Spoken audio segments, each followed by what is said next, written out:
¿Qué tal, Galicia? ¿Qué tal? ¿Cómo estás? Me da mucho gusto saludarte. Muy buenos días a ti y a todas nuestras audiencias en Cuatro Vientos, nuestro portal en internet, en Facebook, en redes sociales. Qué gusto saludarte. Amigos y amigas, muy buen día. ¿Qué tal pasaron su fin de semana? Nosotros excelente. ¿Y tú, Galicia? ¿Qué tal, Javier? Muy buenos días. Buenos días, amigas, amigos de Cuatro Vientos. Pues aquí muy contentos de empezar este tramo que es el último de la semana de octubre y entramos al precioso mes de noviembre, es el mes que yo nací. ¿Qué tal, amigos? Bueno, pues tenemos muchísima información, Javier. Mucha información, los resultados de la elección en Brasil, de la consulta del nuevo aeropuerto, lo que está pasando con las niñas en este país, que es terrible, lo que está también sucediendo con las tortugas, bueno, de todo, de todo, amigos y amigas. De todo hay, y más al ratito, terminando este programa, pues pensamos en la entrevista, falta confirmarla, ¿no? Echar un telefonema nada más, pero ya está la cita hecha con Jaime Martínez de Los, que es uno de los aspirantes a la candidatura a gobernador por Morena. Va a estar con nosotros aquí en Cuatro Vientos, así es que no se pierda la entrevista de Jaime también. Oye, nada más rapidísimo, antes de empezar con las informaciones, hoy se hace la presentación del libro Activismo Político Contemporáneos, Activismos Políticos Contemporáneos, que está organizando el grupo de comunicólogos en Ensenada y la Facultad de Ciencias Administrativas y Sociales de la Universidad Autónoma de Baja California. Esta presentación de este libro, amigos y amigas, se realizará el próximo miércoles a las 12 del día, de las 12 a la 1:30 de la tarde en la Facultad de Ciencias Administrativas y Sociales aquí en el campus Valle Dorado, de aquí de la Universidad Autónoma en Ensenada. Lo presenta, este libro es del profesor Juan Manuel Ábalos González. Este profesor, amigos y amigas, pues es comunicólogo de la Universidad Autónoma de Guadalajara, se desempeña como académico de tiempo completo en la UABC y él estará aquí, amigos, amigas, presentándose con este libro, así que está usted totalmente invitado para que acuda de manera gratuita a la presentación de este libro. Y aprovechamos también, ¿no, Galicia? Espérenme, todavía no termina esa información. A ver. Van a estar en esta conversación tú. Pero ese es hoy. Ese es hoy. Sí, este es otro evento entonces. No es el mismo la presentación del libro. Sí, no, la presentación del libro es el miércoles y hoy, amigos, pues si usted se quiere dar una vuelta, me han hecho el favor de invitarme junto con el colega periodista también egresado de la Escuela de Periodismo Carlos Septién García, Olga, Gerardo Sánchez García. Él también estaremos platicando sobre el periodismo, las perspectivas del periodismo el día de hoy a las 4 de la tarde, ahí mismo en las aulas de la Universidad Autónoma de Baja California. A las 4. Es que faltaba algo importante que es hoy en la UABC. Muchas gracias. Y bueno, también se presenta el día de hoy a las 7 de la tarde, Olga, Horacio González Moncada, él es presidente del Seminario de Historia de Baja California, va a platicar sobre María Amparo Ruiz de Burton, precursora de Ensenada, una conferencia mensual que organiza obviamente el Seminario de Historia, y pues esto, amigos, amigas, estará de una manera muy interesante la presentación que se hará. ¿A qué hora, Javier? A las 7. A las 7, a las 4 tú. Ajá, a las 4 tú en la UABC. Ajá. A las 7 Horacio Moncada. ¿En dónde, Horacio? Pues mira, es el Centro Cultural Cusón. Ajá. Así es, en el Centro Cultural Cusón. Centro Cultural Cusón. Yo sabía que era una cantina. Pues yo también sabía, pero bueno, habrá algunos borrachos ilustrados, ¿verdad? Por ahí. No se dice borrachos. No, perdón. Bueno, pues es que los borrachitos también son buena gente. Acuérdate del changuito. El changuito dice que los borrachitos también son buena gente. Amigos y amigas, pues nos da muchísimo gusto que estemos ya invitados para estas actividades. Y ahora sí, vamos a platicar de las tortugas, ¿no? Qué pena con las tortugas, amigos y amigas. Están realmente viviendo una situación muy, muy complicada. Y ¿sabe qué? Desafortunadamente son de las especies que hemos estado dejando en el olvido. Hemos estado viendo cómo poco a poco están desapareciendo, se están extinguiendo. Y pues ahora Brandon Kane del periódico El País nos trae la información. Cuando uno piensa en los indicadores del antropoceno, o sea, las cosas que los arqueólogos del futuro lejano identificaran como marcadores de cómo los procesos básicos de la Tierra adquirieron un matiz característicamente humano, Lo que suele venir a la cabeza son las innovaciones, cuestiones que para bien o para mal se han añadido a la biogeoquímica, ¿sí?, del planeta, como son el cemento, el plástico, los residuos radiactivos, las ciudades, las minas, los niveles de gases invernadero extremadamente elevados y cosas por el estilo, ¿no? Sí, pero esta época que la domina el ser humano y que se conoce como el antropoceno, también puede quedar marcado por lo que ha desaparecido. Por ejemplo, las tortugas. Las tortugas luchan por subsistir en el mundo moderno y en general ese hecho no se reconoce o incluso se pasa por alto, se ignora. Escribe un grupo de biólogos dirigido por Jeffrey Lovish del Servicio Geológico de Estados Unidos en la revista Biociencia. No solamente se ignora, Javier, me da mucha pena decirlo, pero hay conductores de programas, porque iba a ser periodistas, pero no son periodistas, conductores de programas de radio, Javier, que lo han dicho textualmente. Bueno, un conductor, tampoco hay generalizar, sí, que ha dicho, no, a mí no vengan con eso de que las caguamas, esas tortugas gigantes, están desapareciendo, especie en peligro en extinción. No, a mí me gusta comer caguama. Dice, y si yo veo una, así sea la última que queda sobre el planeta, la agarro y la echo a la olla, la cocino y me la como. Así, imagínate, Javier, con esa mentalidad. Pues tiene razón Jeffrey Lovish del Servicio Geológico de Estados Unidos cuando dice que muchas personas no reconocen el daño que ocasiona al planeta la desaparición de una especie, como en este caso de las tortugas, e incluso pasan por alto este hecho, ¿no? Así es, Olga, y bueno, pues esa es parte de que precisamente nos viene a confirmar que la estupidez humana pues no tiene límites, ¿no? De las 356 especies de tortuga cuyo linaje se remonta a más de 200 millones de años, escriben Lokovich y sus compañeros, aproximadamente el 61% de ellas están amenazadas o se han extinguido en tiempos modernos. Son supuestamente el más amenazado de los grandes grupos de vertebrados y su futuro es aún más precario que los que son más asediados y pronunciados como son los anfibios. Los investigadores lamentan que ni los ni los conservacionistas ni la opinión pública en general reconozcan la difícil situación de las tortugas, pero su artículo titulado ¿A dónde han ido todas las tortugas y por qué importa?, no es simplemente un llamamiento para evitar que desaparezca un legado biológico insustituible. El equipo de Lovish más bien enmarca el declive de las tortugas dentro de las funciones ecológicas perdidas.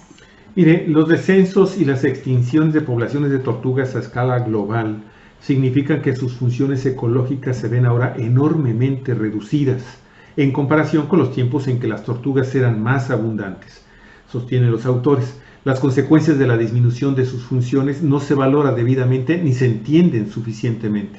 Dos características destacadas de las tortugas preantropocénicas, o sea, posteriores a la aparición del ser humano, eran el tamaño considerable de sus poblaciones y sus biomasas consiguientemente elevadas, afirman los biólogos. Una sola hectárea de zona históricamente húmeda y saludable, por ejemplo, podía contener casi 1 tonelada de tortugas acuáticas. Las tortugas terrestres normalmente inclinaban la balanza con casi 600 kilos por hectárea.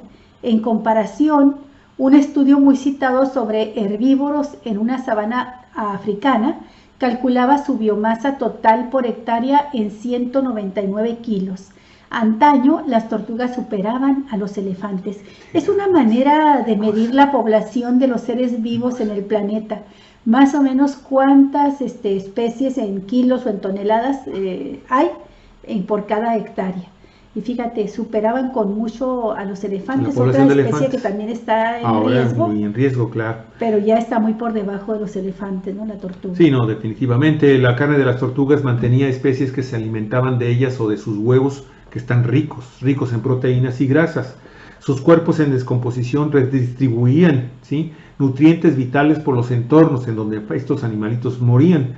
Es posible que las tortugas ocupen un puesto prominente en los ciclos minerales de algunos ecosistemas, señaló Lovich y sus compañeros, sobre todo en aquellos sitios que sean deficitarios en calcio y en fósforo. Sin ellas, sin las tortugas, los ecosistemas de playa y dunas podrían estar condenados también a desaparecer. Y las tortugas también regulaban las poblaciones de animales y plantas que consumían. Un estudio sobre las tortugas espalda de diamante, es una especie muy bonita, que habitan en estuarios, determinó que en su ausencia la abundancia de vígaros convertía pantanos salobres en marismas en tan solo 8 meses, una dinámica que probablemente se encuentre en muchos entornos hoy en día. Los efectos de la pérdida de tortugas puede ser de gran alcance y generar cascadas tróficas, es decir, estructuras de biomasa alteradas, pérdida de funciones comunitarias y resistencia de especies invasoras, todo lo cual es fundamental para el mantenimiento de ecosistemas sanos. Pues así está la situación con las tortugas. Es realmente desesperante ver, Olga, cómo pues hay gente como los que tú acabas de mencionar que pues no les importa nada en lo absoluto, ¿no? Ellos, con tal de consumir un producto que les es agradable, pues simple y sencillamente no razonan sobre el enorme daño que se están haciendo a sí mismos y incluso a sus familiares a futuro, ¿no? Es muy lamentable que sí, que efectivamente esto comience a generar estas notas tan desilusionantes en la forma como se ha estado conservando al animal, pese a que han existido programas como nunca también para conservarlas. Hemos visto, por otro lado, también a muchos ciudadanos de este planeta, Olga, que se han estado uniendo a las campañas de conservación. Hay muchísima gente y fundamentalmente estamos viendo, y eso nos alienta por un lado, ¿no?, a una gran cantidad de niños que están participando en estas liberaciones masivas de las crías de las tortugas recién eclosionadas, sí, y que las llevan al mar para evitar que también sean tragadas por las aves, que tú sabes que muchas de ellas también fallecen con estos animalitos, con estas aves que las consumen, los cangrejos, en fin. Y bueno, esto nos está dando la posibilidad de alentar en algunas especies la posibilidad de que el queloquio pueda finalmente sobrellevar este peligro inminente que tiene para su presencia en el planeta. Bueno, quien está también por otro lado pues hablando de todo lo que está sucediendo en México con relación a esta consulta, Olga, la primera, que de una manera, con una intención democrática, nos hace copartícipes a quienes estuvimos participando en la votación, Olga, de la consulta nacional para ver dónde se queda finalmente el nuevo aeropuerto de México. Y fundamentalmente, bueno, brindando la función principal es la Ciudad de México. Pues fíjense que finalmente ganó la opción de Santa Lucía, y por mucho, por mucho, sí. Sí, qué interesante, Javier, porque todavía en vísperas de que dieran los resultados, había muchos comentaristas también de programas noticiosos, estos que forman parte de lo que le llaman algunos críticos la comentocracia, y que estaban señalando una y otra vez que Andrés Manuel López Obrador estaba convocando a los ciudadanos a votar en esta consulta para lavarse las manos. Ellos juraban que la mayoría de los mexicanos iban a votar por Texcoco, y que era la manera que había encontrado López Obrador de escapar a la crítica, ¿verdad? Porque como él en campaña dijo que no estaba de acuerdo con que se construyera el aeropuerto en Texcoco, entonces pues quería echarle el paquete a la decisión a la gente. Así es. Y a mí me llama la atención y me pregunto, ¿por qué dicen eso? ¿Por qué lo decían tan machaconamente una y otra vez? Realmente porque están tan equivocados en sus análisis, porque no conocen el sentir y el pensar de la población, no conocen ni a Andrés Manuel López Obrador, o lo hacían con una intención malsana de ver si así podían incidir en desalentar la participación de los ciudadanos en esta consulta. Cualquiera que haya sido la intención y la causa por la cual decían eso, pues se llevan un palmo de narices el día de hoy, Javier, quedando resultados. Tras 4 días de votación, tras múltiples cuestionamientos y varias fallas, más de 1 millón de mexicanos decidió el destino del nuevo Aeropuerto Internacional de México, que será Santa Lucía, proyecto que contempla construir 2 pistas en la base militar, remodelar el aeropuerto Benito Juárez y coordinar operaciones con aeropuertos de ciudades cercanas. Enrique Calderón Alzati, que es el presidente de la Fundación Arturo Rosenbloh, encargada de realizar la consulta, informó ayer domingo que se capturaron resultados de 5,000 casillas, equivalentes al 98.18% de las mesas de votación que se instalaron en toda la República, y en las que participaron 1 millón... 1,005 casillas, ¿no, Javier? 1,005 casillas fueron las que se recabaron. ¿Qué dijiste? 5,000. Bueno, es que es la cantidad de casillas que se habían capturado al momento en que se dio a conocer la información. Dice, se capturaron los resultados de 1,005 casillas, no 5,000. Bueno, adelante, a lo mejor escuché mal. De 1,005 casillas, bueno, que equivalen al 98%, o sea, con esta cantidad, amigos, con el 98% de las mesas de votación, ¿sí? Se obtuvo una votación final de 1,067,859 mexicanos que participaron. De esta cantidad, 310,463 prefirieron continuar con Texcoco, es decir, apenas el 29%, mientras que 747,000, que significan el 70%, estuvieron a favor de Santa Lucía. Además, se anularon 2,722 votos. En la consulta se pedía a los ciudadanos decidir si se continúa con la actual obra del nuevo Aeropuerto Internacional de México en el lago de Texcoco, que es la propuesta impulsada por el presidente Enrique Peña Nieto, o si se dejaba en operación el actual aeropuerto y se combinaba con las operaciones del aeródromo de Toluca y el de Santa Lucía, ahora militar, propuesta impulsada por López Obrador, presidente electo. Y mire, durante la presentación de resultados, el equipo de transición de Andrés Manuel López Obrador dijo que los compromisos y obligaciones relacionados con el proyecto del aeropuerto se revisarán para garantizar todas las obligaciones contractuales, y agregan estas personas que estuvieron ahí, entre ellos Jesús Ramírez Cuevas, que es el vocero del presidente electo, que ya no se asignarán más recursos públicos para las obras en Texcoco. Ramírez Cuevas afirmó que la participación superó sus pronósticos y festinó la consulta como un ejercicio fundacional de democracia participativa.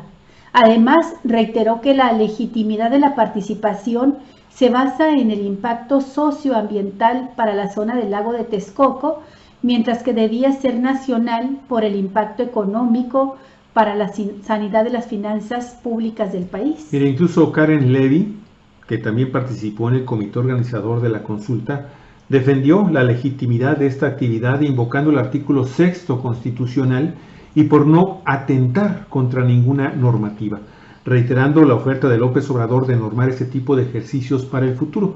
Bueno, eso fue ayer en la tarde-noche. Hoy, amigos y amigas, hace un momento Andrés Manuel López Obrador ya dio una conferencia de prensa allá en la Ciudad de México y dijo que se va a obedecer el mandato de los ciudadanos expuestos en la consulta sobre el futuro del nuevo aeropuerto internacional de la Ciudad de México, y anunció que se construirán 2 pistas en el aeropuerto militar Santa Lucía. También recalcó que se van a respaldar los compromisos, se van a respaldar estos compromisos y contratos que ya existen derivados de la obra en Texcoco, y esta decisión es obedecer el mandato de los ciudadanos, de modo que se van a construir 2 pistas en el aeropuerto militar, y que la decisión que tomaron los ciudadanos el día de ayer es nacional, democrática y eficaz, y de nueva cuenta el mensaje fue para los inversionistas y para los críticos. Aseguró que quedaron a salvo los intereses de los inversionistas. ¿Y qué dijo? Hay fondos que respaldan los compromisos de contratos y además existe el aval de nuestra palabra para atender las exigencias de los inversionistas, y que se respetó de manera absoluta el Estado de Derecho. Esta es la declaración inicial que hace unos momentos, amigos y amigas, dio a conocer Andrés Manuel López Obrador, y ya se están destacando que entre las frases más importantes que dijo es que se aplicó un ejercicio democrático, tenemos que ir creando el hábito democrático, es buena noticia que se haya optado por la construcción de 2 pistas en Santa Lucía, ¿sí? Y también para los empresarios les dijo, hay posibilidades de que sigan con los contratos en Santa Lucía. Aquí está, creo, el meollo de lo que va a suceder para que el sector empresarial y los grandes magnates que estaban detrás de este proyecto en Texcoco, Galicia, se apacigüen. Como lo dijo, tú recordarás hace algunos días también, los días previos a la consulta. Una vez terminado el proceso de consulta, se iba a reunir con los 5 principales socios inversionistas para calmarlos. Con Carlos Slim. Entre otros. Sí. Con Olegario Vázquez. Gerard. Con los Vázquez Raña. Sí. Gerard, con Hernández, constructor que es cuñado de Carlos Salinas de Gortari. Con los socios de la empresa ICA. Que está Hernández de Citibank, que había hecho esa denuncia de que se iba a cometer el error de octubre, ¿te acuerdas? Sí. Ahí están también. Bueno, pues llega así, Andrés Manuel va a llegar el 1 de diciembre, en el momento en que tome ya la decisión oficial, con un gran respaldo ciudadano. Así es, ¿sí? Así es, Olga Alicia. Y bueno, por un lado, finalmente quedamos ya despejamos el panorama de lo que está pasando en México con el tema del aeropuerto.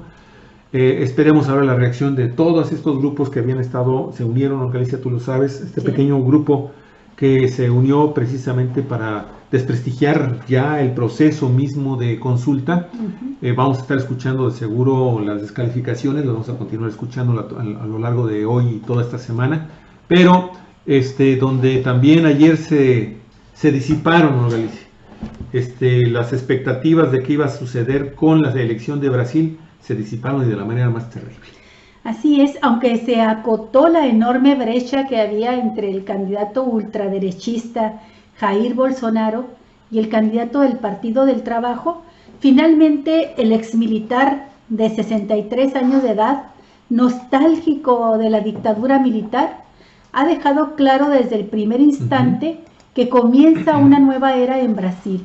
Inmediatamente después de ganar ayer domingo con un contundente 55.13% frente a 44.87% de Fernando Haddad, de 55 años y candidato del Partido del Trabajo, Bolsonaro se ha dirigido a sus compatriotas por Facebook y ha rezado con su familia y ha comparecido en televisión sin mencionar ni una sola vez a su adversario. Concluye así una campaña marcada por la tensión, la desinformación en las redes sociales y sobre todo por las actitudes antidemocráticas de Bolsonaro y sus amenazas y diatribas abocaron al mayor país de América Latina a la incertidumbre y refuerzan el auge de la ultraderecha en todo Occidente, de acuerdo a esta información que escribió Niara Galarraga para el periódico El País.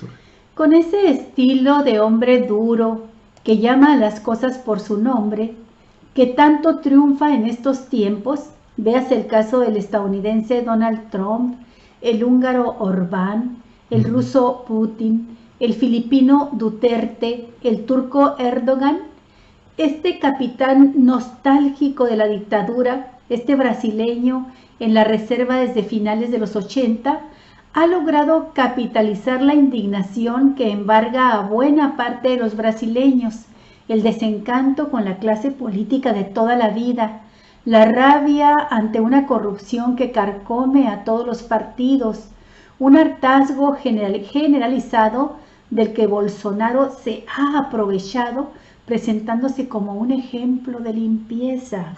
Y mire, símbolo del cambio, algo paradójico en vista de que Bolsonaro lleva 7 legislaturas como diputado en Brasilia. Parte de esa clase política. Sus alabanzas públicas a la dictadura que ocurrió entre los años 1964 y 1985 allá en Brasil y las amenazas a sus adversarios políticos generan auténtico miedo en el Brasil progresista y honda preocupación en el Tribunal Supremo, que es el único capaz de poder contener acciones totalmente ultraconservadoras que podrían romper el respeto a la Constitución y el respeto a los derechos humanos en Brasil. Todos juntos vamos a cambiar el destino de Brasil, ha dicho el ganador de los comicios a sus 8 millones de seguidores en Facebook. No podemos seguir coqueteando con el socialismo, con el comunismo, el populismo o el extremismo de izquierda. El futuro presidente dijo esto y aseguró ya ante la televisión, ante su casa en Río de Janeiro, pues que su gobierno será constitucional y democrático. Y mire, su rival, que es Fernando Haddad, del Partido de los Trabajadores, siempre en segundo plano en esta tensa, polarizada, sucia y violenta campaña, pese a ir recortando la ventaja, no logró atraer a suficientes brasileños a su planteamiento de que esta era una elección entre dictadura y democracia. Hay muchas personas con miedo y angustiadas en los últimos días. No tenemos miedo. Estaremos aquí con las manos unidas y con coraje, ha afirmado tras la derrota sin felicitar tampoco al vencedor. La declaración hecha por el presidente del Supremo tras depositar su voto en Brasilia da también idea del terreno en el que se ha movido esta elección. Hay que garantizar la pluralidad política y respetar la oposición que se formará, declaró el juez Díaz Toffoli, tras recordar que el presidente electo tendrá que respetar las instituciones, la democracia y el poder judicial. Pero para muchos brasileños desencantados y ansiosos de un cambio profundo, Bolsonaro es un regalo caído del cielo. Es más o menos lo que le ocurrió a Patricia Miranda, de 46 años. ¿Qué dijo Patricia Miranda? Mire, le pedí a Dios que mandase un candidato y Bolsonaro llegó en el Facebook.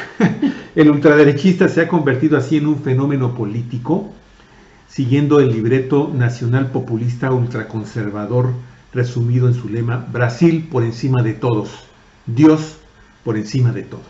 Y así va, bueno, y así va la nota, Organiza. Hay que tener la vista puesta en Brasil. Vamos a ver qué sucede en los próximos meses, años, Javier. Sí, y más por la forma como se conforma ya este Congreso allá en Brasil, Olga.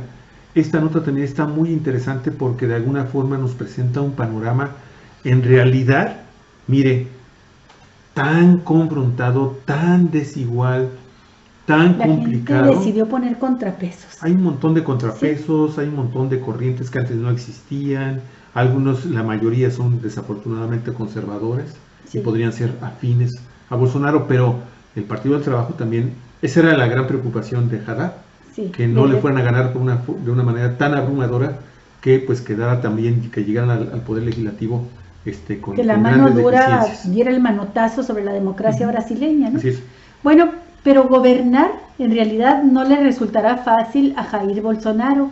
Además de una economía renga y una polarización política extrema, el ultraconservador se enfrentará a un Congreso atomizado en 30 partidos, muchos de ideología absolutamente indefinible, la mayoría de tendencia conservadora. La Cámara así se ha convertido, tras la primera vuelta del 7 de octubre, en una metáfora casi perfecta del país, un galimatías más fragmentado, retrógrado y reacio a liderazgos que nunca. La influencia religiosa será notable. Pobrecitas de las mujeres, les va a ir mal a las mujeres brasileñas. Sí, de hecho se anticipaba que el voto de la mujer iba a ser contrario a Bolsonaro, porque sabemos que Bolsonaro se ha expresado de una manera muy despectiva, muy agresiva, muy grosera contra este sector de la población brasileña. Y porque las políticas conservadoras, que por lo que veo van a dominar en el perfil de los legisladores brasileños, pues las políticas conservadoras siempre van en perjuicio pues de los derechos y del avance de las mujeres, Javier. Pues mira, hoy Toma Avendaño de nueva cuenta nos regala una pieza muy interesante de cómo queda conformado este Congreso después de las elecciones de ayer. En la primera vuelta desaparecieron incontables caras conocidas, cuando no linajes políticos enteros. De 513 diputados federales, solo 240 fueron reelectos, y todos repartidos en 30 formaciones políticas, el número más alto de la democracia y prácticamente el doble de hace 20 años, cuando apenas 18. Con estos cambios desapareció también los corsés ideológicos que bloqueaban los proyectos más radicales, y ahora un nuevo presidente aterrizará en estas arenas movedizas con una cartera llena de proyectos. La apuesta más segura, como casi siempre en el Brasil de los últimos años, son las propuestas retrógradas. En el Congreso brasileño se habla cada vez más de la influencia conservadora de los diputados de la triple B, Biblia por los evangélicos, Buey por los defensores de la industria agropecuaria y Bala por los acérrimos guardianes de la seguridad, Biblia, buey y bala. Pero ahora puede incluirse una nueva B, la de Bolsonaro. ¡Qué miedo, de veras! La agrupación del ultraderechista, el Partido Social Liberal, ha pasado, gracias al éxito del candidato de tener un único diputado en el año 2014, a tener 52. Así ascendió Hitler, ¿te acuerdas, Javier? Ahí van, ahí van. Sí. Un estrafalario grupo donde se encuentran, fíjese, en estos diputados del Partido Social Liberal, militares, policías, incluido un agente que se hizo famoso, una mujer que se hizo famosa tras matar a un supuesto delincuente en un video que se viralizó, un ex actor pornográfico, un descendiente de la familia real brasileña, un ex atleta olímpico. Juntos, sin embargo, suman 7.6 millones de votos. La mayor agrupación sigue siendo el Partido de los Trabajadores del expresidente Lula da Silva, con 56 diputados, aunque el mayor fenómeno sea el bolsonarismo. Y tiene proyectos específicos. Quiere reducir la edad a partir de la cual se puede entrar en la cárcel a los 17 años. Quiere legalizar las armas. Quiere ilegalizar el aborto y prohibir la enseñanza de cuestiones progresistas en la escuela, como la igualdad racial, sexual y de género, por ejemplo. No todas se ven igual. Los datos que manejó Bolsonaro en campaña decían que no mucha gente apoyaba la legalización de las armas, la reducción de la edad penal. Sin embargo, tiene él una aprobación de 80%. Depende también de los gobiernos de cada estado, ya que aumentaría sus gastos. Estos gobiernos también acaban de cambiar, ya que ayer se eligieron 14 nuevos gobiernos locales en los estados. La mayoría es afín a Bolsonaro. También, igual. Pues la verdad, amigos, amigas, mi estimado Edgar Lima, que desde hace rato está con nosotros. Edgar, te agradecemos mucho. Vimos ahí una fotografía donde estás votando en la consulta. Sí, Edgar. Muy amable por estar con nosotros. Raquel Camacho también, Gustavo García, que nos manda saludos, dice saludos Cachanillas, me da gusto verlos desde el Detroit mexicano, que es Ramos Arizpe, Coahuila. ¿Qué tal, Gustavo? Muchas gracias, muy amable, muchas gracias, Gustavo. Lo cierto, Olga Alicia, es que pues Brasil se abre una enorme incógnita. ¿Qué va a suceder ahora con este gobierno, con este congreso tan diverso y con una población ahora sí enfrentada, confrontada, dividida? Sí. Y esto nos hace realmente pensar que las cosas allá en Brasil pues van a ser muy lamentables, muy tristes. Vamos a continuar. Sí, continúa. Continuamos. Bueno, ahorita que nos saluda Gustavo desde Ramos Arizpe, Gustavo hizo que me acordaras, que recordara precisamente a Ramos Arizpe y una frase preciosa con la que se refirió él a los apaches, a los indios del norte de México, que resistieron con ferocidad, con bravura, la conquista, la colonización por parte de los españoles en el norte del país. Y Ramos Arizpe se refirió a ellos como los bravos, bárbaros, gallardos, por la manera, Javier, en que combatían, que sin tener ellos los caballos se los quitaron a los españoles, les quitaron las armas de fuego y aprendieron a montar a pelo, ¿verdad?, con sus cabelleras sueltas contra el viento, y disparar sus armas montados, cosa que no hacían los españoles, ¿no? Entonces, todo esto hizo que Ramos Arizpe se refiriera a ellos así como los bravos bárbaros gallardos. Por eso me acordé de Ramos Arizpe. Pues bueno, y qué bueno que también que te acuerdes de los apaches. Sí, los apaches, que aquí tengo uno. Oye, fíjate que por otro lado, ya regresando a temas de carácter nacional, Olga, qué situación la que se está viviendo también acá en México, con estas enormes diferencias, estos abismos profundos, social, como si se tratara, Galicia, del cañón del cobre, las enormes diferencias que hay en nuestro país entre los sumamente ricos y los sumamente pobres mexicanos. Mire, el portal, sin embargo, publica el día de hoy un trabajo en donde destaca que los 16 millonarios de México se volvieron mucho más ricos en el año 2017. ¿Cómo ves? Dice así: la banca suiza UBS reportó que un grupo de 16 mexicanos concentra una riqueza de 141,000 millones de dólares. 16 mexicanos. Esto es una verdadera vergüenza, es una afrenta. ¿Cómo es posible? 141,000 millones de dólares, 16 familias de este país. Cifra que aumentó 21% en el año 2017. Dígame si no este modelo de desarrollo económico, social, político y cultural que se ha estado aplicando en México prácticamente desde que llegó a la presidencia de la República este señor, después del perro estuvo Miguel de la Madrid Hurtado, Galicia. Perdón, gracias. 1982. Hasta el día próximo 30 de noviembre no ha trabajado específicamente para lograr estos resultados. Es realmente escandaloso. Ya sabemos quiénes son los que están muy enojados porque no van a poder hacer los jugosos negocios de Texcoco que les iba a permitir acrecentar más su fortuna, ¿no? Galicia. Ahora, este informe, el reporte de Billonarios 2018 del banco suizo UBS, señala que estos empresarios ganaron más dinero en 2017 que en cualquier otro año que tenga registrada la historia en México. ¿Cómo es posible que suceda eso mientras que todavía miles de niños siguen muriendo de desnutrición, mujeres mueren por partos mal atendidos, Javier? Hay gente que padece enfermedades que pueden ser evitables nada más porque son enfermedades originadas por la pobreza, ¿no? Así es. Bueno, los últimos 30 años han visto una creación de riqueza mucho mayor que la edad de oro. En ese periodo se generaron generaciones de familias en Estados Unidos y Europa que pasaron a influir en los negocios, la banca, la política, la filantropía y las artes durante más de 100 años.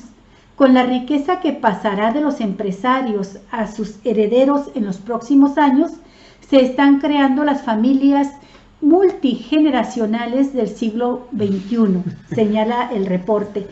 ¡Qué barbaridad, sí, Javier! Un día se va a hablar, así como hablamos de la edad de oro con esos gente tan poderosa económicamente, un día se va a hacer la historia de nuestra época, Javier, y quizá nuestros descendientes dentro de algunos años se van a llenar de vergüenza y de reclamos de por qué se permitía que sucediera esto en países como en este caso en el de México. Bueno, entonces, con este paso tan tremendo que dieron estos 16 personajes de la vida empresarial mexicana, estos magnates, México se ubicó ya como el segundo país de América Latina en donde los multimillonarios aumentaron más sus bienes, solo por debajo de Brasil.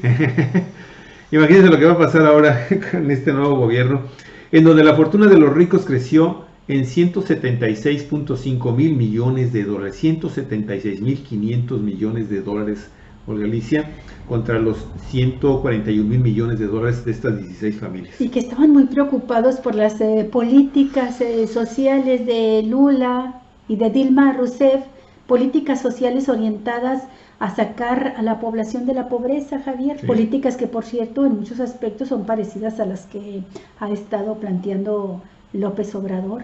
Así es que estos grupos que lo quieren todo para ellos, todo el pastel completo para ellos, son capaces de todo, Javier, de dar golpes de estado, lo que sea, ¿no? Con tal de seguir alimentando su ambición.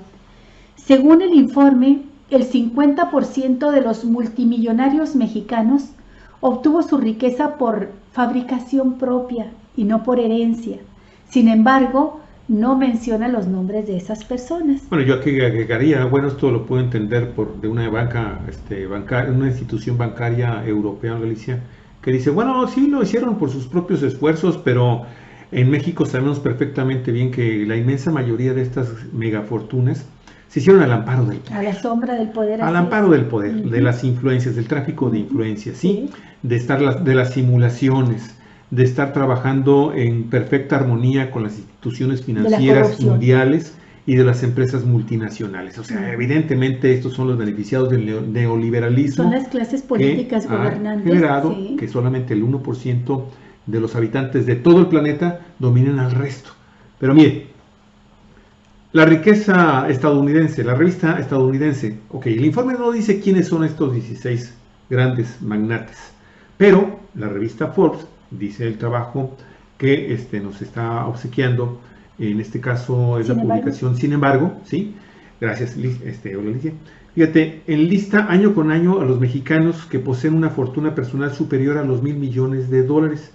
Y en el año 2017, que es el informe al que se está haciendo referencia por parte de esta institución bancaria suiza, las 5 principales fortunas en México se concentran en Carlos Slim, con las empresas, los consorcios América Móvil y Grupo Carso, ¿sí? Con 67,100 millones de dólares. Es un ejemplo clásico de lo que mencionabas ahorita, Javier. Carlos Slim se hizo solito, sí, nada más que a partir de que le entrega a Salinas de Gortari la empresa telefónica mexicana, que se construyó con los recursos públicos de todos los mexicanos que contribuimos con nuestros impuestos. A partir de ahí es cuando Carlos Slim empieza a escalar y a formar parte de los magnates del mundo, ¿no? Sí, le concede el monopolio de la telefonía en México, amigos y amigas, y con eso, pues, cualquiera puede ser supermillonario. ¿Quién no se hace billonario solito? Sí, sí. Por otro lado también se ubica, y bueno, y hay que recordar que Carlos Slim es el principal impulsor del proyecto, aunque lo haga a otros niveles, sí, no tan visiblemente, pero él es el gran ganón. Acuérdense que incluso sus familiares, creo que fue su cuñado o su yerno, el que presentó el proyecto, conjuntamente con otro gran urbanista y otro gran arquitecto a nivel internacional. Pero él es el principal impulsor. Pero también está por otro lado, el proyecto del aeropuerto en Texcoco, que es el que ya dijimos los mexicanos a un lado.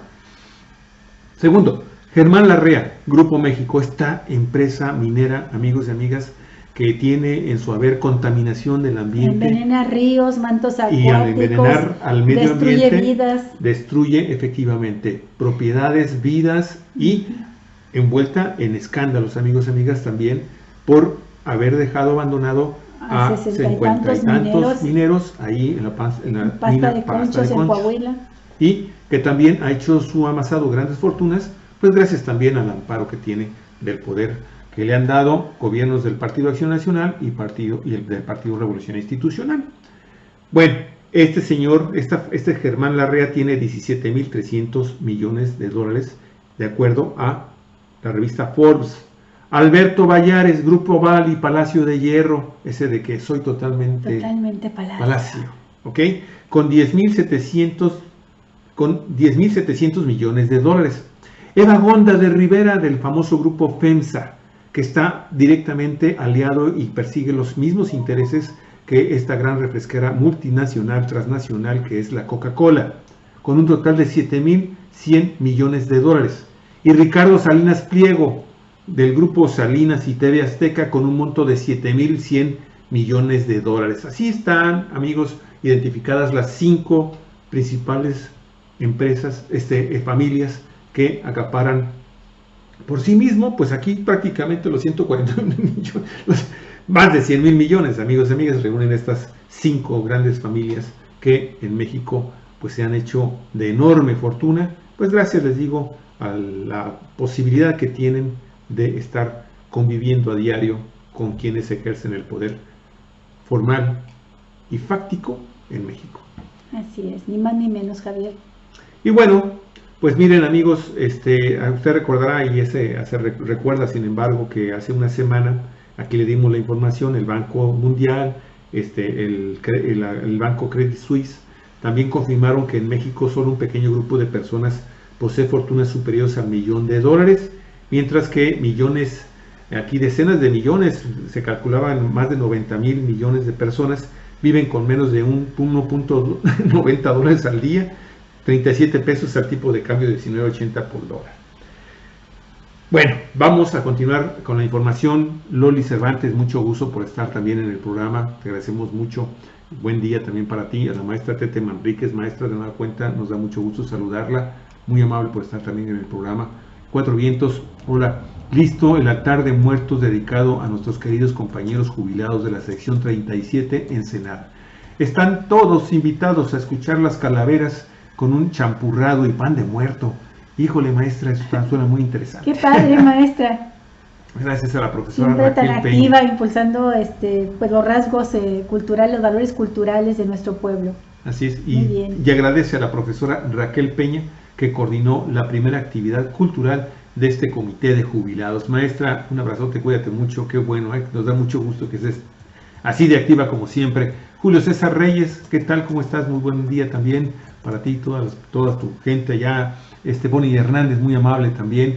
Gustavo García, que ya se había hecho presente, de nueva cuenta se hizo presente. Aquí Daniel Arellano, ¿qué tal, Daniel? Ya nos pusimos de acuerdo, qué bueno. José Martín González Razo, Alberto Rangel, Raquel Camacho López, hola Raquel, qué gusto. También Alma Velasco, Víctor Noriega, Gustavo García, muchas gracias. Y también el profesor Miguel Alberto Navarrete por estar en nuestra transmisión en vivo. Olga.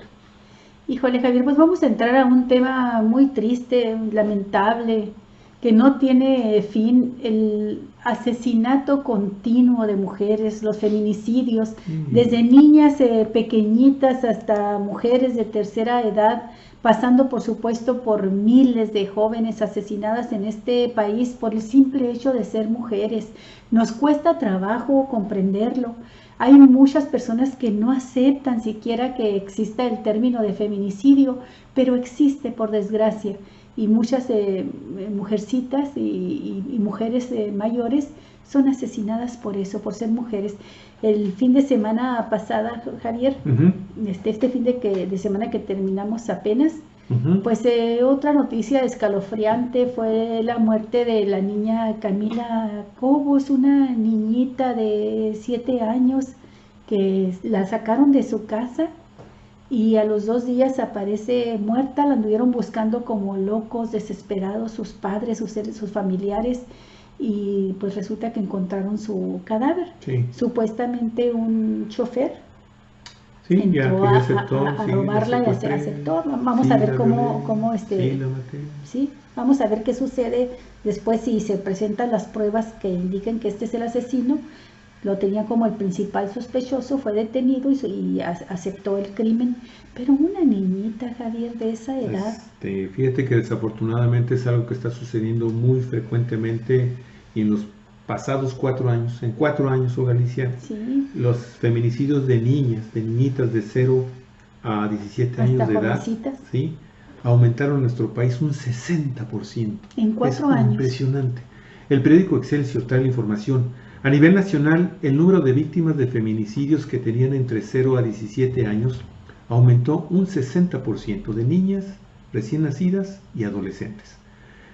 De acuerdo con la base de datos del Secretariado Ejecutivo del Sistema Nacional de Seguridad Pública, entre enero y septiembre del año 2015 hubo 38 menores asesinadas por motivos de género, cifra que subió a 61 para el mismo periodo en este año. En general, desde el año 2015, el país ha registrado una tendencia al alza en feminicidios, tanto en el número de carpetas iniciadas, o sea, investigaciones, como en el de víctimas de todos los rangos de edad. A septiembre de ese año, 2015, el país sumó 295 indagatorias por homicidios contra mujeres. Para el mismo periodo de 2016 ya fueron 441. En 2017 contabilizaron 547 y al 30 de septiembre de este año suman 607 carpetas de investigación. Lo anterior significa que el número de investigaciones por asesinatos motivados por el género, es decir, por odio a las mujeres, aumentó en 105% los últimos 4 años. En realidad se duplicó, Javier. Es impresionante y se queda uno así realmente anonadado de conocer esta situación, ¿no, Galicia? Porque yo no sé qué es lo que tiene la persona en la cabecita cuando puede cometer estos atroces delitos. Ahora sí que estoy viendo muy amarillista, pero es terrible lo que pueden hacer con los niños. Pues es que no es amarillismo, es objetividad. Es impresionante porque vemos y conocemos también cómo quedan las niñas de sus cadáveres, una situación realmente impresionante, horrorosa, amigos y amigas. Hemos conocido casos que no los hemos querido aquí tratar porque precisamente se tratan de cosas sumamente lamentables. Pero estos datos, se requiere realmente algo tener en la cabeza para cometer un delito de esta naturaleza, un crimen de esta naturaleza, con niñas recién nacidas y que pues a los 17 años, Galicia. En cuanto a las víctimas, sin tomar en cuenta su edad, Las cifras al tercer trimestre de cada año analizado son 306 en el 2015, 470 en 2016, 568 en 2017 y 625 lo que va del presente año. Alza del 104% en el número de mujeres asesinadas en México. Y como en el caso de esta niña Camila de Chihuahua de 7 años, que fue encontrada muerta el pasado 24 de octubre, violada y asesinada, de 7 años. Pues así son muchos los casos, Javier, que durante tiempo se estuvo diciendo por parte de las autoridades de que ellas se provocaban su suerte, ¿no? Porque andaban con minifaldas, porque coqueteaban, porque se iban a los bares. No es así. A esta niña, por ejemplo, de 7 años, la sacaron de su casa, donde estaba jugando con una amiguita. Entonces, en realidad, mientras no se tenga un diagnóstico claro de qué es lo que provoca los feminicidios, difícilmente se va a poder erradicar el problema y hacer justicia a las víctimas, Javier. Son victimizadas, revictimizadas, su memoria es manchada, se habla mal de ellas. ¿Y cómo puedes tú hacerlo ya cuando se trata de criaturas? En ningún caso se debe de hacer. Pero siempre sí. La primera tendencia, la primera opinión que tienen muchas personas cuando se sabe de una muchacha que le sucede algo así es, pues ahí seguramente andaba de loca, pues o se la pasaba en parrandas, ¿no? Una niña de hasta 10 años, ¿qué le puedes achacar? Pongo el ejemplo de la niña, pero loca. Aún en las mujeres, Javier, y aún que anduviera de parranda, a nadie, ningún hombre le da eso derecho para violar y matar a una mujer, ¿no? Que no. Lo cierto, amigos y amigas, es que esta situación, pues algo se tiene que hacer. La sociedad en su conjunto debe de reaccionar y comenzar a exigir la aplicación irrestricta de sanciones muy fuertes, muy pesadas para quienes cometen este tipo de delitos. Posiblemente algunos de ellos estén enfermos, tengan problemas con sus facultades mentales, pero Olga, también algo se tiene que hacer con ellos. No es posible que también estén deambulando tranquilamente esperando encontrarse a otra niña, ¿sí? Llevársela, asesinarlas, violarlas, asesinarlas de una manera brutal y después como si nada, ¿no? Buscando otra víctima. Es impresionante. Y nada más quería comentar que el caso de las mujeres, Alicia, que anteriormente nosotros lo veíamos muy frecuente en otros estados de la República, en Baja California. La verdad es que tenemos en este momento también situaciones muy delicadas, muy graves también. Aquí mismo en el Senado, Alicia, hemos visto también la enorme cantidad de mujeres que han sido asesinadas. En este año en particular se están disparando. Ya llevamos 2 años, pero está creciendo de una manera así, desmedida. Sí. Y tal pareciera que se están ensañando con muchachas o que son parejas, que son esposas de otros jóvenes, que al momento de que son sacrificados, de que son asesinados, pues se llevan también entre las piernas a las muchachas. Sí, les hacen víctimas también a ellas por el simple hecho de ser pareja, ¿no? Así es. Del que iban a matar o contra el cual tienen rencillas. Y otro grupo muy vulnerable, como usted lo sabe, como lo hemos estado mencionando, sobre todo en estos días, semanas ya, en que llevan miles de migrantes centroamericanos recorriendo parte del centro de México, del centro del país, sur y centro del país. Bueno, pues ahora un migrante hondureño murió ayer tras un enfrentamiento entre la policía y una segunda caravana de centroamericanos que viaja con destino a Estados Unidos, según confirmó Ramón Girón, oficial mayor de los bomberos voluntarios de Guatemala. El hombre fue socorrido en el puente que separa el país centroamericano de México tras resultar gravemente herido. La situación estuvo marcada por la tensión debido a que muchos niños que forman parte del grupo quedaron en medio del enfrentamiento. Al menos otras 20 personas debieron ser atendidas con lesiones de diversa consideración provocadas durante el choque. ¿Ya estará contento Donald Trump, Javier? Fíjate que no lo menciona en todo el texto la Agencia Española de Información EFE, pero existen versiones que indican que este hondureño y otras personas más de las que resultaron heridas en esta confrontación, en la segunda que se da en este puente, en esta zona, en donde la primera hay que recordar que se utilizó gas lacrimógeno. En esta ocasión también se volvió a lanzar gas lacrimógeno contra los centroamericanos. Pero se menciona que esta persona fue lesionada de gravedad con una bala de goma. Mira, una bala de goma. Si matan. El gobierno mexicano estaba diciendo que no. Ahorita vamos a darle la información, pero para darle también un poquito de contexto desde un inicio, porque nos parece muy delicado que también la agencia EFE no diga de qué falleció este migrante, este hondureño. Una vez rota la valla, los agentes antidisturbios que se encontraban en el límite fronterizo de Tecún-Humán y Ciudad Hidalgo, donde hace apenas 10 días cruzó la primera tanda de migrantes, lanzaron bombas lacrimógenas hacia los migrantes que intentaban cruzar. La multitud respondió con palos y piedras. Tras los incidentes, el grueso del grupo, compuesto mayoritariamente por hondureños, logró cruzar entre exclamaciones de emoción y gritos de ¡vamos para México! Después de esto esperan ante la garita, ya están ahí esperando en la garita, que se les dé la bienvenida a territorio mexicano y ser atendidos por personal de la aduana. El secretario de Gobernación, Alfonso Navarrete, ha asegurado en rueda de prensa este domingo que los agentes iban completamente desarmados y no llevaban ni siquiera armas para disparar balas de goma. Dijo, se rechazan los lamentables acontecimientos donde violentamente grupos de personas intentaron ingresar a México rompiendo la reja de entrada a nuestro país y agrediendo a personal de la policía desarmado, ha dicho el secretario de Gobernación. El máximo responsable de seguridad ha acusado además a algunos migrantes de llevar armas de fuego y bombas molotov. Híjole, Javier, yo no descartaría la posibilidad de que ya los hayan infiltrado.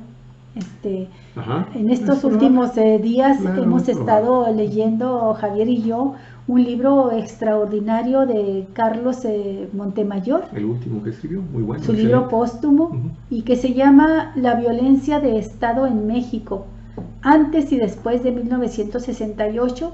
Y, híjole, es de veras terrible cómo se demuestra así, paso por paso, la manera en que el Estado ha recurrido cuando es necesario a la creación de grupos paramilitares, desde porros, o los halcones,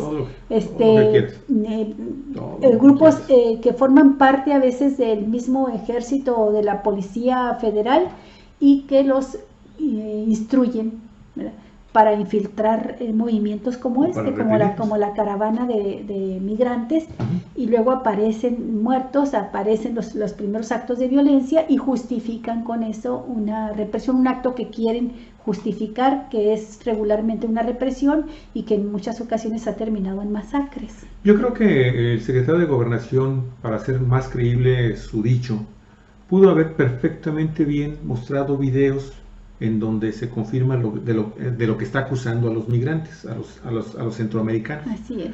Porque tú sabes perfectamente bien que todas estas actividades son grabadas por el gobierno mexicano, por los servicios de inteligencia mexicanos, ¿sí? Y que pues es tan sencillo como que miren, aquí están los videos, aquí se muestra fulano, vean ustedes esta persona. Y si realmente es migrante. Miren, están desarmados nuestros agentes, cuando están en la refriega no hay gente. Las fotografías muestran el humo de los gases lacrimógenos, muestran a los policías federales como son retirados, porque pues también está cañón meterse ahí en la refriega, Galicia, pero sí se ve que están armados con sus cuerpos, con sus equipos antimotines. Sí. Y tú sabes que dentro de esos cuerpos antimotines pues, existen armas que son utilizadas precisamente pues para controlar situaciones de grandes movimientos de ciudadanos, para persuadir multitudes. Y esto nosotros lo vimos perfectamente bien, que se utilizó en la zona del Valle de San Quintín cuando en el 2015 se movieron los migrantes, y los hemos visto en la infinidad de otros hechos en donde hay una represión abierta, ¿no?, con el tema de los jornaleros, efectivamente. Entonces era tan sencillo como que, a ver, miren, señores de medios de comunicación, aquí están los videos.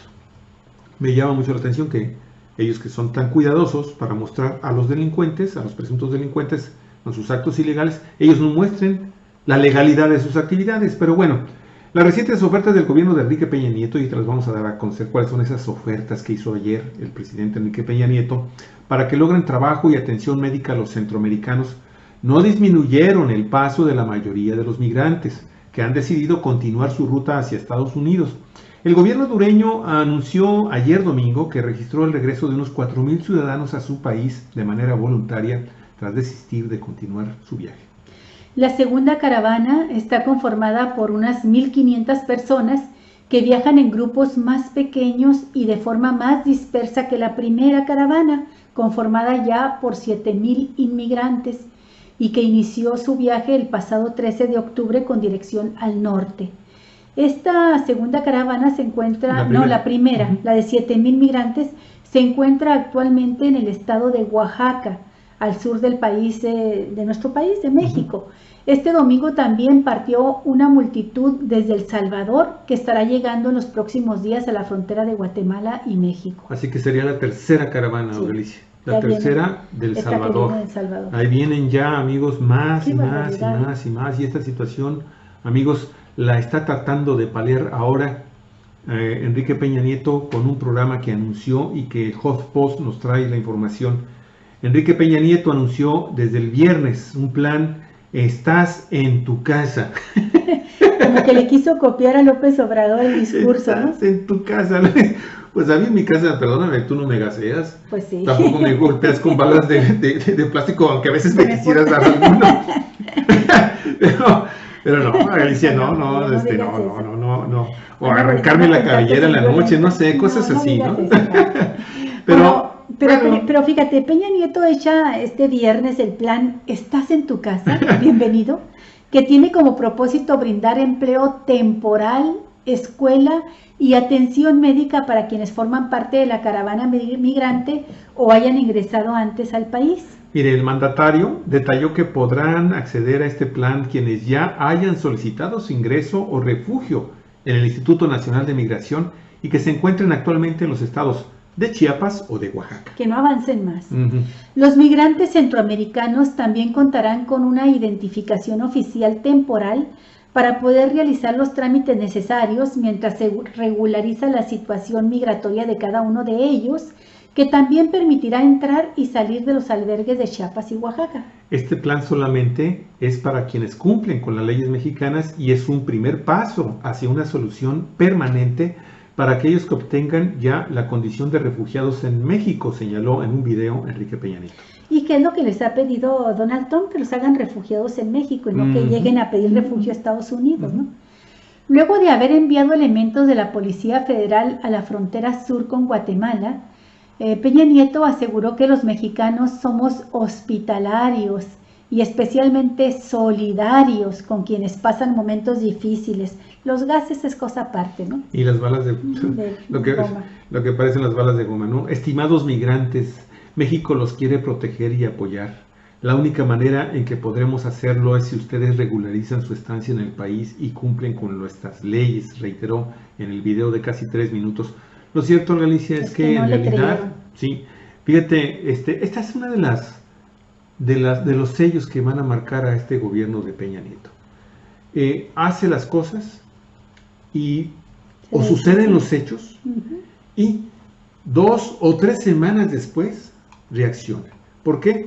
Porque ya hubo organizaciones no gubernamentales en México que le llamaron la atención, ya hubo instituciones también igual a nivel internacional que también le llamaron la atención, ya hubo alguna propuesta de Andrés Manuel López Obrador ante los problemas que él no puede resolver de una manera diferente a como se la está, como tiene la orden de atender las demandas de Donald Trump o de anteriormente de Barack Obama, ¿verdad? Y así se la lleva. Cuando después de que le estallen los pleitos aquí en las manos, ¿sí? Ya que se expone y que otra vez al ridículo a nivel internacional, es cuando, bueno, ¿saben qué? Ahí les va el plan. O sea, no es algo que les surja de manera original e inmediata hacer. Esto debe haberlo hecho desde un inicio, Alicia, ¿ok? En lugar de mandarles a la policía, ¿saben qué? Los vamos a recibir y aquí está este programa. Sí. Es más, hasta para esconder de alguna forma el entreguismo hacia el mandatario estadounidense, ¿no? Así es. El chicote del dueño de la casa, ¿no? Y esto, amigos y amigas, pues nos ha llevado también a un desprestigio impresionante a nivel internacional. Ahí están las cosas. Así. Bueno, vamos a hablar de una última nota, Javier, porque ya nos tenemos que preparar por si y hacer la llamada por si se hace la entrevista de hoy. Bueno, la semana pasada asesinaron a un activista rarámuri, a un tarahumara que tenía muchos años defendiendo su bosque. Dimos a conocer la nota, Javier, y lo tuvimos que hacer de manera muy rápida, pero hoy queremos aprovechar para compartir con ustedes un trabajo que hizo el periodista Carlos Omar Barranco, compañero de muchos años allá en Chihuahua, a quien le mandamos un abrazo muy cariñoso.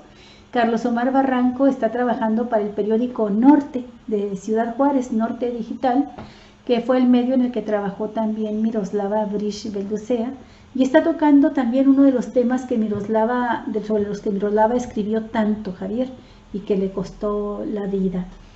En este caso, el asesinato del activista rarámuri Julián Carrillo Martínez, quien fue asesinado a balazos el miércoles pasado, a pesar de que la Secretaría de Gobernación y la Fiscalía General del Estado ya tenían información, ya tenían la alarma que él mismo había lanzado, Javier, bajo protección, de que estaba siendo perseguido por sicarios y estaba siendo amenazado de muerte.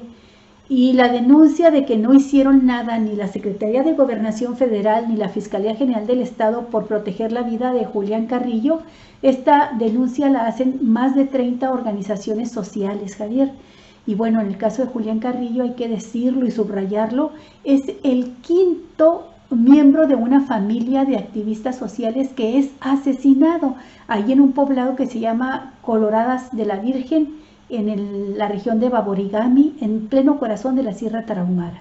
Pues estas 30 organizaciones de Chihuahua no tienen duda en este comunicado, ¿sí?, de que las autoridades federales y del estado de Chihuahua dejaron en total vulnerabilidad a este activista.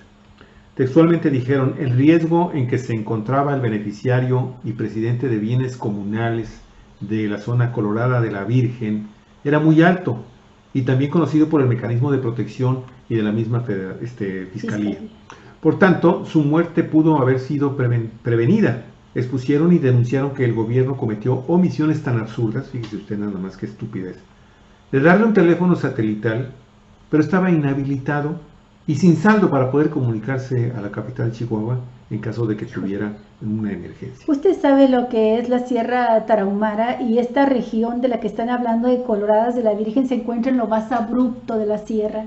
Entonces imagínese usted que le dicen: toma, llévate este celular, y si notas algún movimiento sospechoso de peligro para tu vida, comunícate a Chihuahua. Se hacen horas, Javier, varias horas de traslado para llegar a esa región de la sierra, ¿no? Pero además el teléfono que le entregan, como lo acaba de señalar Javier, está inhabilitado y sin saldo para comunicarse.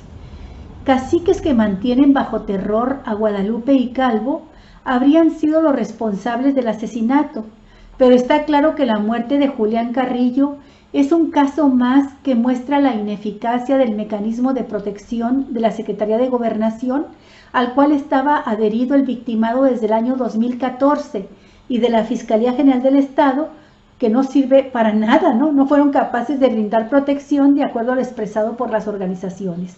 Fíjate, Olga, que estoy recordando que precisamente el hecho de que no tuviera saldo, de que no tuviera recursos, teléfono satelital para lograr las llamadas estas de emergencia de este activista asesinado, sí, pues tienen que ver directamente con el hecho de que, acuérdate, durante prácticamente todo el año hasta el pasado 2 o 3 de octubre, este sistema de protección a periodistas y activistas, o Galicia, no tenía recursos.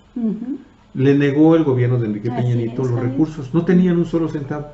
Pero esto es de hasta que se denunció. No, sí. O sea, pero fíjate cómo, a final de cuentas, las cosas suceden por una negligencia que viene precedida por otra omisión, por otro acto de corrupción, y así nos vamos, y así nos vamos, y así nos vamos.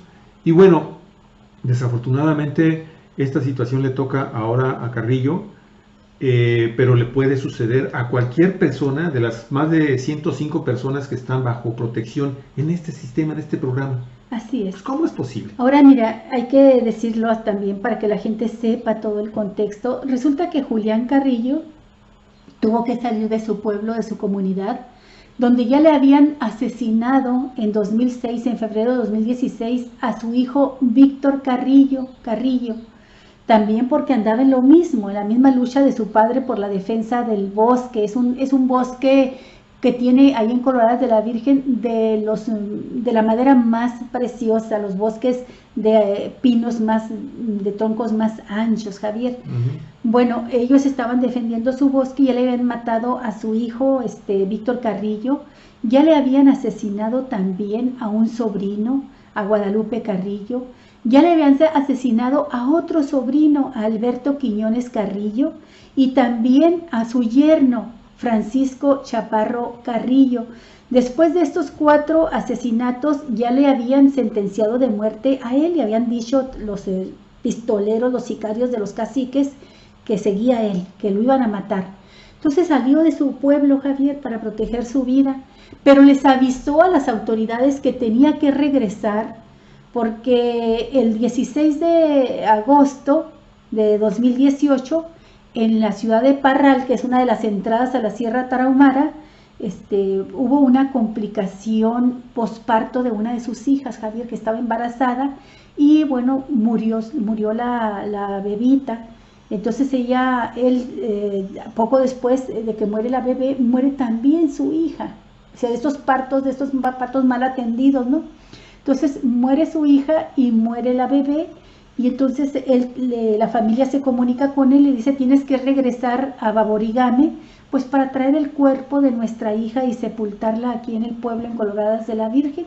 Ya eso iba Julián Carrillo, por eso regresó a su pueblo, para estar con su familia, agosto, ¿no? Y llevar a su hija muerta, y les avisó a las autoridades que iba a hacer este movimiento, Javier, y que le ayudaran porque estaba amenazado de muerte. Sí, no, y de hecho él detectó que ya había sicarios, le habían comunicado que había sicarios, así como Juan Charrasqueado, que lo andaban buscando, le dice, para asesinarlo. Sí. ¿Y por qué toda esta hazaña contra la familia y los activistas rarámuris, amigos y amigas? Porque simple y sencillamente están defendiendo sus propiedades, su bosque, contra las ambiciones de estos grupos empresariales que usted sabe pueden utilizar perfectamente a sicarios de cualquier forma, de cualquier calaña, para asesinar a quienes se oponen a sus proyectos. Tu compañero allá Carlos Omar recoge versiones del periódico La Jornada muy interesantes sobre estos antecedentes de este activista asesinado. Fíjense, dice, con base a la información que obtuvo del periódico La Jornada, que Carrillo y otros activistas habían pedido la nulidad de los permisos de aprovechamiento forestal con los que los pobladores mestizos justifican la explotación del bosque en la Sierra Tarahumara. De hecho, Julián defendía tierras en la comunidad de Coloradas de la Virgen, que es aledaña a esta comunidad de Choreachi. Esta última, donde los mismos abogados que representaban al Hoyo Oxiso acababan de ganar un juicio, amigos y amigas, en el Tribunal Superior Agrario a favor de los indígenas, y eso aparentemente estaban enojados. Provocó la ira y dijeron: pues ahora vamos por la cabeza de Julián. El Centro de Derechos Humanos de la Mujer emitió un comunicado sobre estos hechos, en el que describe paso a paso cómo ocurrió el asesinato de Julián Carrillo, y deja en evidencia la vulnerabilidad en que están las personas que se dedican a defender derechos de pueblos indígenas en Chihuahua. En Chihuahua y en todo el país. Dice, el día anterior, martes, se había recibido información de que Julián había hablado desde el cerro para decir que había decidido huir de su casa porque varios sicarios estaban acechándolo. Después de eso ya no se volvió a tener comunicación con él. Decidió este centro en un comunicado enviado al norte. Sin embargo, el mismo miércoles que lo mataron, a las 8 de la noche, se comunicó otra de las personas que supuestamente es protegida por el mecanismo de protección a defensores de derechos humanos y de periodistas. Y bueno, esta otra persona sí traía saldo en su celular. Deja que se regrese porque se fue Sí traía saldo en su celular, y entonces logró comunicarse con personal ¿verdad? Se comunica a su amigo para informar que el hijo de Julián le había llamado desde el teléfono satelital que tienen como parte de las medidas de protección y le dijo que escucharon una balacera y creía que habían asesinado a su papá. Pues resultó cierto. Y con la muerte de Julián Carrillo ya suman algunas decenas, como lo está escuchando usted, de líderes sociales asesinados en Chihuahua, desde indígenas, defensores del bosque, defensores de su madera, de sus recursos forestales, indígenas, defensores de su tierra contra las empresas mineras que están contaminando los ríos, los mantos freáticos, porque son empresas que utilizan un método que se llama lixiviación y que consiste en utilizar toneladas de metros cúbicos de agua junto con cianuro para a cielo abierto desaparecer, acabar con los cerros donde están los minerales y separar con el cianuro los metales preciosos de la roca. Bueno, pues los desechos que deja este procedimiento provocan una contaminación que es envenenamiento real de la tierra y del agua y que deja inservibles las tierras. Estas tierras por las que les pagan una miseria a las empresas mineras, fundamentalmente canadienses, para que se las renten, las toman en renta, decenas de hectáreas, las toman en renta como mineros y les pagan una cuota a las comunidades indígenas, cuota que se les va en nada, en comprar maíz, en comprar una chiva, en comprar unas gallinas, y se quedan con sus bosques inservibles, su agua contaminada. Entonces, como ya tienen información de que eso es lo que está sucediendo con esos métodos de explotación de las minas, y precisamente por esas razones es por las que en sus países de origen, como Canadá, las empresas mineras no tienen permitido usar el cianuro o el método de lixiviación para sacar los minerales. Allá no se los permiten en Canadá, pero se vienen en México donde les dan todo, ¿verdad? Y a los que se oponen en las comunidades indígenas, pues contratan sicarios, regularmente son sicarios que lo mismo trabajan para los narcotraficantes que para este tipo de empresas, y pues se está costando la vida de muchísimas personas. Les decía que ahorita de momento no tengo la cifra, pero ya suma decenas nada más del gobierno de Felipe Calderón a la fecha, y tan solo en Chihuahua los líderes sociales que han sido asesinados. Pues así está el tema, amigos y amigas, muy lamentable. De este tipo de situaciones se están dando a lo largo y ancho del país. Han existido asesinatos terribles en contra de los activistas, contra periodistas, contra los grupos que se mueven a favor de evitar el saqueo de sus bienes patrimoniales, de sus recursos naturales, porque ejercen la libertad de expresión, porque denuncian un acto de corrupción con la impunidad de todas las autoridades y todos los sectores fácticos que han estado gobernando el país.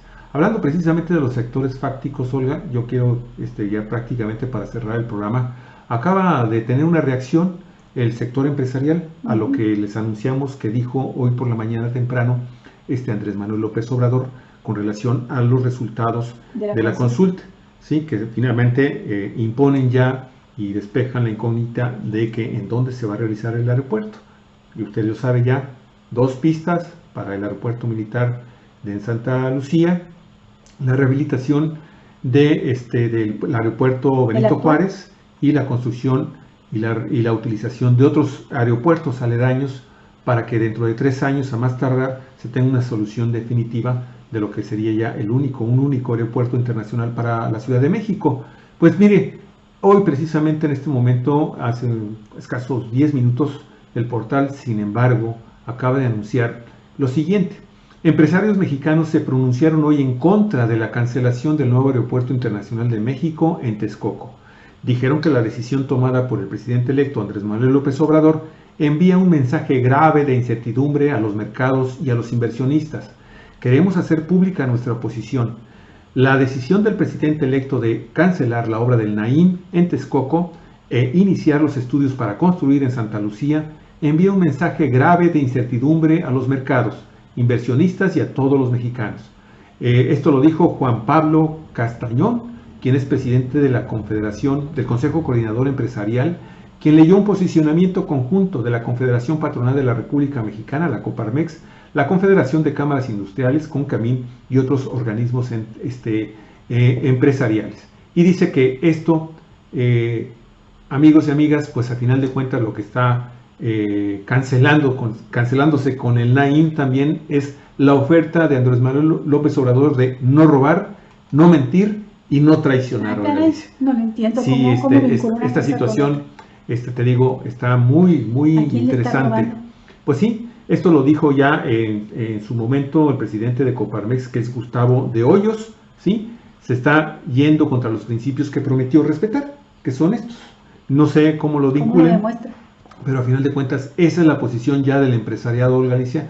Lo que sí quiero comentarle es que ayer hubo una pequeña variación en la cotización del peso frente al dólar. Se depreció. Hoy, amigos y amigas, el periódico Universal también hace escaso media hora está informando el periódico Universal que luego del mensaje que ofreciera el presidente electo Andrés Manuel López Obrador y el futuro responsable de la Secretaría de Comunicaciones, Javier Jiménez Espriu, el dólar al menudeo se vendió a 20 pesos con 25 centavos en las ventanillas en los bancos, ¿sí? Pero al menudeo, amigos y amigas, al menudeo, la cotización es de 19 pesos con 80 centavos, así que apenas 50 centavos arriba de lo que pasó el cierre del viernes pasado. Y también se está manejando que la Bolsa Mexicana de Valores tuvo un retroceso al inicio de sus operaciones de más del 2.0%, cuando la tendencia de los mercados bursátiles en el mundo es de 0.23%. Así que, amigos, estamos empezando a ver los efectos de lo que está generando esta decisión que tomaron más de 700,000 personas que votaron por el cancelar el proyecto en Texcoco, y que sabíamos que parte de esta respuesta, al menos la respuesta oficial. En cuanto al movimiento del dólar, ya se había previsto que con o sin consulta, con o sin aeropuerto, independientemente del tema, iba a haber este repunte del dólar. Así es. Porque se está con una moneda, un dólar muy fortalecido. Varios economistas lo estuvieron diciendo la semana pasada. Así es. También. Y al final de cuentas también demuestra que pese a estos anuncios tremendistas de que la bolsa de valores iba a caer de inmediato, de que iba a haber unas enormes devaluaciones, que se iban a ahuyentar las inversiones, al menos en las primeras horas del lunes, no existen tales pronósticos que se estén cumpliendo de manera tan fatalista. Sí. Y vamos a ver qué dicen los inversionistas directos, Javier, que pues según anunció López Obrador desde el pasado viernes, ya había tenido acercamiento con ellos, con 3 de los 5 grandes inversionistas. Los iba a buscar a los demás para plantearles el hecho de que el Estado, su gobierno, va a honrar los convenios que se establecieron. Simplemente el monto de obra por la misma cantidad contratada o convenida se realizará en otras partes de la ciudad, ¿no? En el mismo Santa Lucía y en otras obras que realiza el gobierno. Así es. Y bueno, terminamos invitando a los amigos y amigas a que hoy lunes 29 de octubre pues asista a las 2 actividades que están programadas para este cierre prácticamente ya del Festival Octubre aquí en Baja California y particularmente en Ensenada. En Ensenada, hoy a las 7 de la tarde, con admisión libre en la videogalería de la Sala Ernesto Muñoz Acosta, ¿sí? En el CEARTE, en el Centro Estatal de las Artes, una conferencia Dudas y Misterios del Arte Contemporáneo con Carlos Palacios.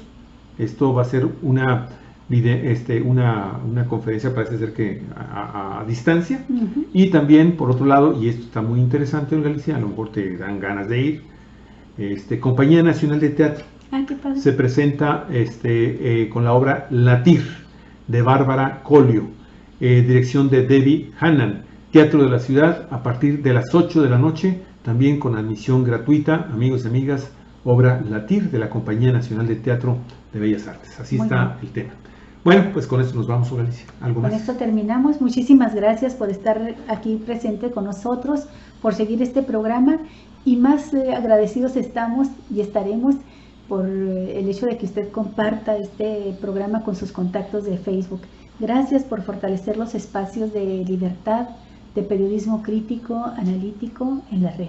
Así es, amigos, así es, amigas, muchísimas gracias de nueva cuenta y bueno, pues que tenga muy buen provecho lo que esté usted haciendo. Bonita en este momento. semana. Perfecta, estupenda semana y nos estamos viendo aquí, sin falta, en el transcurso precisamente de estos días, el fin del mes de octubre. Perdón, estoy tratando de terminar esta porquería. Ahora no me salgo. Ya lo vi, perdón, es que estaba ya. Bien. Cuatro vientos, vamos. Periodismo en red. Muchas gracias. Primero nos vamos con esto. Continuamos. Cuatro vientos. Hasta pronto. Amigos, disfruten mucho.